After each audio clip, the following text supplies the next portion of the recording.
하나님께서 오늘 우리에게 주신 말씀은 고린도후서 8장 1절에서 15절 말씀입니다. 고린도후서 8장 1절에서 15절 봉독하도록 하겠습니다. 형제들아, 하나님께서 마게도냐 교회들에게 주신 은혜를 우리가 너희에게 알리노니 환난의 많은 시련 가운데서 그들의 넘치는 기쁨과 극심한 가난이 그들의 풍성한 연보를 넘치도록 하게 하였느니라.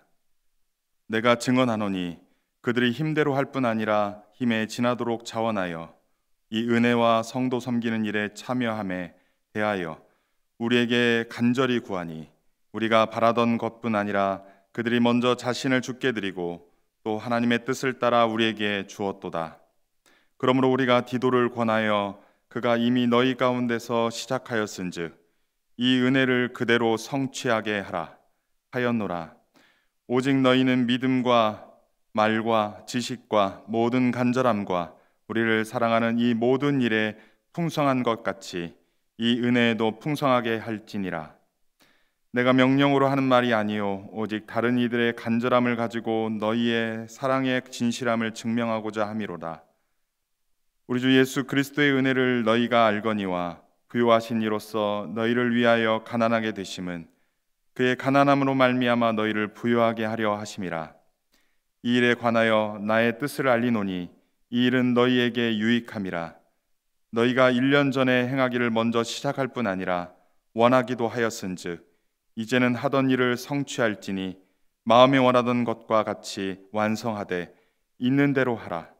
할 마음만 있으면 있는 대로 받으실 터이요 없는 것은 받지 아니하시리라.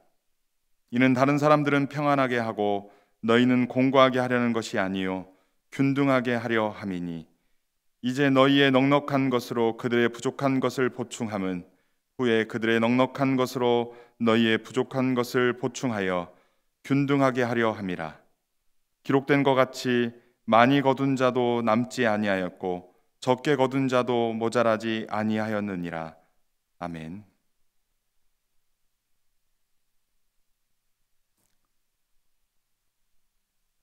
바울은 자신의 사도권에 대하여 변호하는 주제를 7장까지 말하고 예루살렘 교회를 위한 연보에 대하여 8장과 9장에서 다룹니다. 오늘부터 수요일까지 3일간 이 주제를 묵상하며 우리를 향한 하나님의 뜻이 무엇인지를 살펴보도록 하겠습니다. 먼저 1절부터 4절은 바울은 고린도 교회 성도들에게 마게도냐 교회들의 모범적인 연보를 소개합니다. 1절에서 바울은 고린도 교회 성도들에게 하나님께서 마게도냐 교인들에게 주신 은혜를 너희에게 알린다라고 말합니다. 마게도냐 교회는 빌립보와 데살로니가와 베레아 지역의 교회들을 일컫습니다. 그렇다면 하나님께서 마게도냐 교회들에게 주신 은혜가 무엇입니까? 이 은혜를 2절에서는 연보라고 하고 3절에서는 성도 섬기는 일이라고 표현을 합니다. 바로 하나님께서 마게도냐 성도들에게 주신 하나님의 은혜는 연보요 성도 섬기는 일이라는 것입니다. 연보는 자기의 재물을 내어서 남을 도와주는 것입니다. 주일과 같이 정규 예배 때 교회에서 초대교회 때는 드려왔습니다. 연보라고 번역된 헬라어 율로기아는 영어 성경에서 축복이라는 의미의 블레싱으로 번역되기도 하였습니다. 연보를 축복이라고 한 이유는 그것을 주는 자에게도 복이 임하기 때문이며 그 연보를 내게 된 동기가 하나님의 축복으로 생겼기 때문입니다. 연보는 성도를 섬기는 일이며 아무에게나 이런 특권을 주시지 않고 하나님의 은혜를 입은 자에게 주시는 특권이라는 것입니다.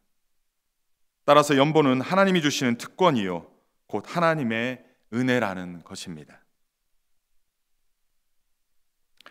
2절에서 마게도냐 교회들은 환난의 시련을 겪으면서도 기쁨이 넘치고 극심한 가난에 쪼들리면서도 넉넉한 마음으로 남에게 베풀었다고 합니다. 실제로 빌립보 교회는 바울이 마게도냐에 체류할 때에도 그리고 바울이 그곳을 떠나 감옥에 갇혔을 때에도 바울의 필요를 알고 기꺼이 베풀었습니다. 그들은 풍족해서 베푼 것이 아니라 큰 환난으로 시련을 당하는 중에도 넘치는 기쁨으로 솔선수범하여 바울의 사역의 필요를 채웠습니다. 나아가 예루살렘 교회를 위해 적극적으로 연보에 동참했습니다. 마게도냐 성도들은 하나님께 받은 은혜가 그들이 당하는 그 어떠한 환난보다도 더 컸기 때문에 환난 중에 기뻐할 수 있었고, 그들이 하나님께 받은 그 풍성한 은혜가 넘쳤기 때문에 그들이 당하는 가난의 쪼들림에서도 넉넉한 마음으로 연보할 수 있었다는 것입니다. 은혜가 더 크기에, 환난보다, 시련보다 더 크기에 그 환난과 시련 가운데서도 기뻐하며 하나님의 은혜에 감사하는 마음으로 연보를 할 수 있었다는 것입니다. 3절과 4절에서 그들이 힘대로 할 뿐 아니라 힘에 지나도록 자원함으로 풍성한 연보를 이루었다고 합니다. 그들은 억지로 하지 않고 자원함으로 성도들을 구제하는 특권에 동참하게 해달라고 간청까지 했다는 것입니다. 넉넉해야만 남에게 베푸는 것이 아니라 넉넉하지 않아도 하나님이 주시는 은혜로 말미암아 자기들보다 더 힘들고 어려운 주의 성도들에게 나눌 수 있다라고 말하고 있습니다. 5절에서 마게도냐 교인들은 연보를 드리기 전에 먼저 자신을 주께 드리고 또 하나님의 뜻을 따라 우리에게 주었다라고 말하고 있습니다. 마게도냐 성도들은 하나님과의 관계 안에서 주의 성도들을 구제한 것입니다. 하나님의 구원의 은혜에 감사함으로 자기 자신을 먼저 하나님께 드렸고, 자신의 모든 소유도 하나님의 것임을 고백하며 그 믿음으로 하나님의 뜻에 따라 주의 성도들의 필요를 채우는 성도 섬기는 일에 최선을 다했다는 것입니다. 그것을 기쁨으로 행했다는 것입니다. 하나님께 자신을 드리지 않고 물질만 드리는 행위는 자칫 자기 자랑이 될 수 있습니다. 자기 의를 나타내어 자기 영광이 될 수 있습니다. 따라서 하나님과의 관계 안에서 먼저 자기를 드리고 하나님의 뜻에 따라 성도를 섬겨야 할 것입니다. 마음이 빠진 구제는 선한 행실이지만 하나님이 아닌 자기를 높이는 결과를 초래하며 자기 자랑과 자기 의를 세우는 것이기 때문이라는 것입니다. 6절에서는 바울은 고린도 교회 성도들에게 마게도냐 교회의 모범을 따라 은혜를 성취하라고 권면합니다. 6절에서 바울은 이미 너희 가운데 시작하였은즉 이 은혜를 그대로 성취케 하라고 합니다. 이미 고린도 교회에서는 1년 전부터 예루살렘 성도를 위한 연보가 시작되었었던 것입니다. 하지만 거짓 선지자들의 회방으로 그것이 중단되었는데 그 중단된 연보를 다시 시작하여 성취하라는 것입니다. 하나님의 뜻을 따라 시작된 선한 일을 중간에 멈추지 말고 완성하라고 지금 권면하고 있습니다. 오늘날 우리들도 말씀 따라 성도 섬기는 일을 실천해야 합니다. 먼저는 하나님의 구원의 은혜를 감사하며 그 구원의 기쁨으로 우리 자신을 주께 드립시다. 우리의 마음을 하나님께 드리는 시간을 가집시다. 또한 하나님의 뜻에 따라 시작된 선한 일을 중간에 멈추지 말고 성취케 합시다. 어떠한 상황과 환경에서도 선한 일을 시작하게 하신 일을 완성케 합시다. 그럴 때 하나님께 온전한 영광이 될 줄 믿습니다. 코로나19로 인하여 힘들어하는 주의 성도들을 돌아보며 기쁨으로 성도들을 섬기는 하나님의 은혜가 우리 가운데 충만히 임하기를 주님의 이름으로 간절히 축원합니다. 7절부터 15절 말씀은 바울은 명령이 아니라 실예를 들어서 예루살렘 성도 섬기는 일인 연보에 동참하기를 권합니다. 7절에서 바울은 고린도 교회 성도들 안에 있는 풍성함들을 나열합니다. 그들에게는 믿음과 말과 지식과 복음 사역에 대한 열심도 풍성하였습니다. 이제 그러한 풍성함의 한 가지를 더하라고 말합니다. 그것은 이 은혜에도 풍성하게 하라는 것입니다. 성도 섬기는 이 연보도 다른 영적인 것들과 같이 풍성하게 하라고 권면하고 있습니다. 어느 한쪽으로 치우치지 말고 모두 풍성하게 하라는 것입니다. 그렇지만 바울은 8절에서 연보하라는 권면을 명령으로 하는 말이 아니라고 말합니다. 주님의 일에 바치는 것은 강요가 아닌 자발적인 일이 되어야 하기 때문에 억지로 하지 않기를 바라고 있습니다.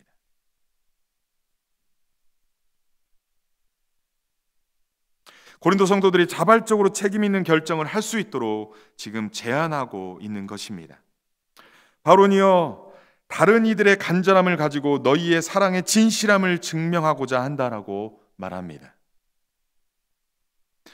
바울은 어려운 환경에 있는 마게도니아 교회의 헌신으로 고린도 교회에게 좋은 자극제가 되어 고린도 교회가 중단하였던 성도 사랑을 표현하는 연보를 이제 진행하라고 하는 것입니다.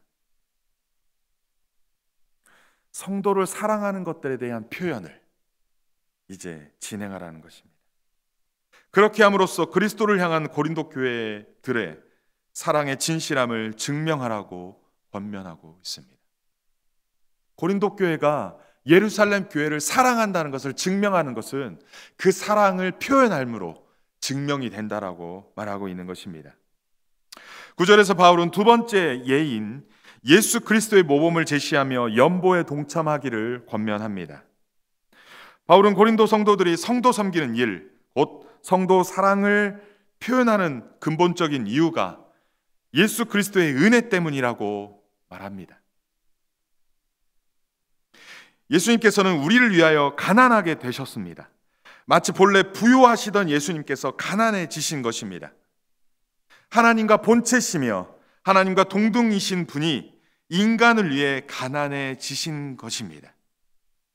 예수님께서 가난해지신 것은 그의 가난함으로 너희를 부유하게 하려 하심이라고 말합니다.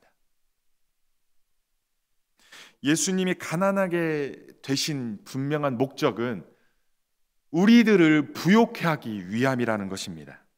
오늘날 우리들은 어떠한 상황 가운데 있다 할지라도 예수님으로 인하여 실제로 가장 부유한 자가 된 것입니다.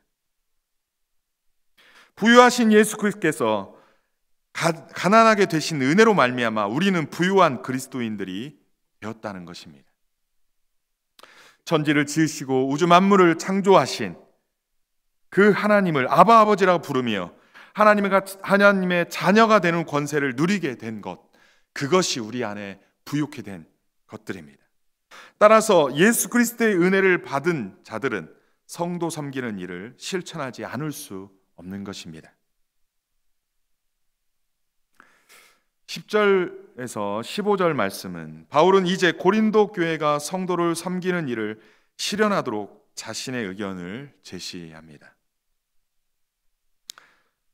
10절에서 바울은 고린도 교회가 1년 전에 성도 섬기는 일에 대하여 행하기를 먼저 시작하였고 그리고 원하기도 했었다라고 합니다. 하지만 바울과의 갈등, 고린도 교회가 바울과의 갈등이 있었던 것이죠. 그 갈등으로 인해 진행되지 못하고 중단되었었는데 이제 그 문제가 바울과 고린도 교회의 갈등이 해결되었기 때문에 이제 그들이 원하고 행하던 것을 끝까지 완성하라고 말하고 있는 것입니다. 원래 계획했던 대로 이행하라는 것입니다. 11절에서 12절은 바울은 이어 연보를 참여하는 자들에게 분명한 원칙을 제안합니다. 그것은 있는 대로 하라는 것입니다. 가진 것에 따라, 형편에 따라 능력껏 행하라는 것입니다. 어쩌면요, 나에게 지금 현재 가진 돈이 내가 목표한 거, 내가 목표해서 드리려고 했던 것이 모자라서 때를 기다렸다가 그것을 모아서 큰 금액으로 주려고 하는 기회를 벼르고 있는 것이라면 그렇게 지체하지 말고 지금 있는 대로 형편에 맞게 실현하라는 것입니다. 문제는 할 마음이 있냐는 것입니다. 그런 마음이 있다면 양이 문제가 아니라 그 마음에, 그 형편에, 그 있는 대로 조금씩이라도 꾸준히 지속적으로 행하라는 것입니다. 또한 13절에서 15절 말씀은 바울은 연보를 행해야 하는 이유를 말하고 있습니다.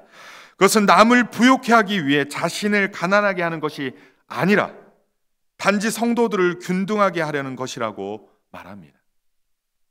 남을 돕기 위해서 자신이 철저하게 가난해져야 된다는 것이 아니라 그것은 남을 부유하게 하기 위해서 내가 가난해지는 그 길을 가는 것이 아니라고 말하고 있습니다.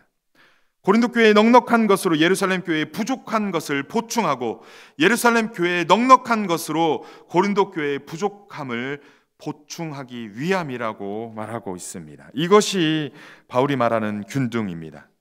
바울은 모든 그리스도인들에게 그들의 재산을 똑같이 공유하라고 요구하는 것은 아닙니다.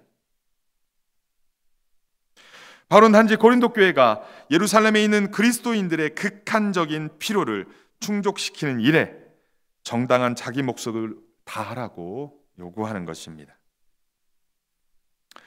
이러한 모습은 이방인 교회는 예루살렘 교회에 재정적인 도움을 주고 유대인 신자들인 예루살렘 교회는 이방인 교회들에게 복음의 리더십과 사역을 통해 영적으로 기여하기를 바라는 것입니다. 이것이 바로 그리스도 안에서의 공평의 의미인 것입니다. 오늘날 우리들도 그리스도 안에서 성도 섬기는 일을 해야 할 것입니다. 먼저 성도들 안에서 부족하여 힘든 지체들을 살피고 그들의 필요를 채우는 일을 자원함으로 시작해야 합니다. 우리가 갖고 있는 대로 그 형편에 따라 능력껏 시작해야 합니다. 양의 문제가 아니라 마음의 문제인 것입니다. 또한 공평함으로 행해야 할 것입니다. 내게 넘치는 은혜가 무엇인지와 상대방의 부족한 부분이 무엇인지를 살펴 공평함으로 행하여 서로의 부족한 부분을 보충하는 성도 섬기는 일을 시작하기를 주님의 이름으로 간절히 축원합니다. 오늘 본문에서 우리 하나님은 어떤 분이시고 우리에게 주는 교훈은 무엇입니까? 하나님께서는 환난과 시련 가운데 있는 자들에게도 은혜를 베푸셔서 구원의 기쁨을 누리게 하시고 나아가 성도 섬기는 일까지도 감당케 하십니다. 은혜가 더 커서 그 모든 것들을 감당케 하시는 거죠. 하나님께서는 연보를 하기 전 먼저 자기를 주께 드리고 나아가 하나님의 뜻을 따라 성도 섬기라 하십니다. 하나님께서는 성도 섬기는 일은 억지로 할 것이 아니라 그리스도의 은혜 때문에 그리스도를 사랑함으로 자원하여 성도를 섬기라 하십니다. 하나님께서는 연보를 할 때에는 있는 대로 자기 형편에 따라 하며 성도의 필요를 채워주는 공평함으로 행하라 하십니다. 오늘날 우리 모두 코로나 시대에 하나님께서 주신 은혜 때문에 그 은혜로 인하여 기쁨과 감사함이 넘쳐 주의 성도들의 어려움을 살피고 그들의 필요를 채워주어 하나님의 뜻을 이루는 주의 성도들이 다 되시기를 주님의 이름으로 간절히 축원합니다. 기도하겠습니다. 하나님 아버지, 코로나19로 인하여 경제적으로 힘들어 하시는 분들을 위로하여 주옵소서. 오늘의 말씀의 권면을 따라 오늘 우리들도 우리 주위의 성도들을 살피어 성도 섬기는 일을 시작할 마음을 주옵소서. 먼저 우리 자신을 주께 드리는 결단을 하게 하시고 하나님의 뜻이 무엇인지 말씀의 인도함을 받아 성도 섬기는 사역을 시작할 수 있도록 인도하여 주옵소서. 우리가 받은 그리스도의 은혜를 늘 기억하며 그 은혜 때문에 그리스도를 사랑함으로 성도 섬기는 일을 억지로가 아닌 자원함으로 기쁘게 행하게 하여 주옵소서. 우리 각자의 있는 대로 자기 형편과 은사대로 성도를 섬기게 하시고 하나님의 공평함이 주의 성도들 안에, 우리들의 이웃들 안에 잘 흘러갈 수 있도록 인도하여 주옵소서. 그리하여 하나님께 온전한 영광을 돌리는 주의 성도들 되기를 간절히 소원하며 이 모든 말씀 우리 주 예수 그리스도의 이름으로 기도합니다. 아멘.